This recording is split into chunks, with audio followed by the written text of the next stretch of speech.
Pa moram da kažem da je Instagram mi bio draži i jeste draži još uvijek, ali TikTok lagano preuzima scenu i mislim da je sad sve više muzičkih hitova koji se vrate, odnosno nastanu na TikToku. Tako da mislim da u nekom budućem periodu će neke aplikacije da pređu i ove dvije, ali za sad Instagram zato što on jednostavan i ne otkrije mnogo onog što ne treba da otkrije. A TikTok to izuzetno vješto radi.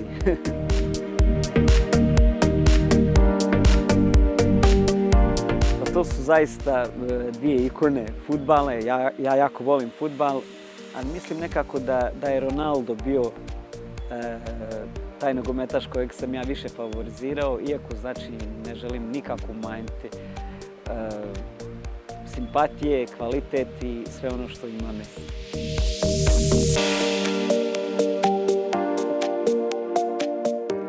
Da, pa ja imam zaista dosta obrada jer moji fanovi vole da čuju od mene te starije kvalitetne pjesme, jer svaki dan izlazi nešto novo i nisu to više možda pjesme na onom nivou kao što su bile nekad, ali eto ja se uvijek potrudim da svojoj publici predstavim nešto novo, snimim neku obradu i ovaj put je to bila pjesma Nedostaješ, za nju sam dobio sva prava od gospodina Dine Merlina i njegovog tima i zaista je ispalo sve onako kako sam ja želio. Radili smo u Beogradu i spot i audio obradu. Moja publika je prihvatila tako lijepo, nisam mogao da vjerujem da će tako dobre reakcije biti i eto, već u narednom periodu na nastupima izvodim je i radujem se i svim novim projektima koji dolaze i koji će sigurno biti na tom ili čak i na višem nivou.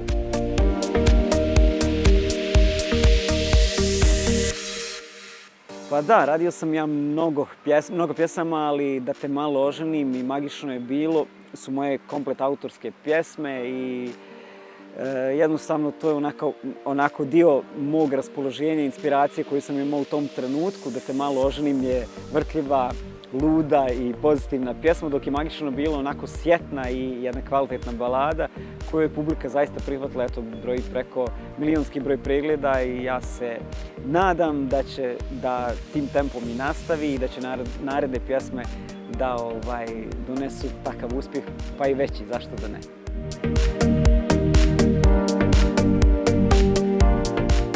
Pa što se tiče Granda, sve što je u Grandu, to je meni zanimljivo. Ja sam nekako dio toga, čim sam se tamo pojavio, svi su me prihvatili i osvojio sam tu publiku širom svijeta. Tako da, mislim, jednog dana da ću ja i neki moje kolege doći na tu poziciju da biramo neke nove mlade talente, jer ja sam zaista onako kreativan i volim taj društveni rad, volim mentorstvo, volim da učim u drugi, da ja učim druge, tako da ne bi odbio tu ulogu.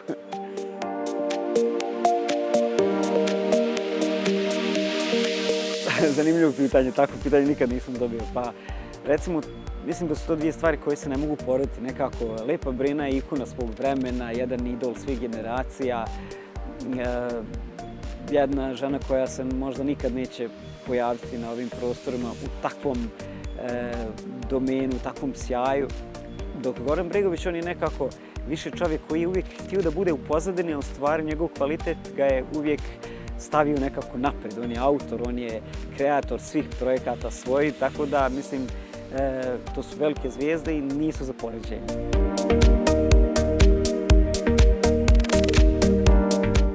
Meni je zaista želja da krunišem ovaj dio karijere sa drugim svojim albumom. Prvi album je Himne ljubavi koji sam davno snimio, sad ostalo su bili singlovi i mislim da je vrijeme za jedan zreo i dobar album i mislim da lagano te pjesme iskupljam i pripremam, tako da uskoro ćete moći očekivati jedan vrhunski album od mene.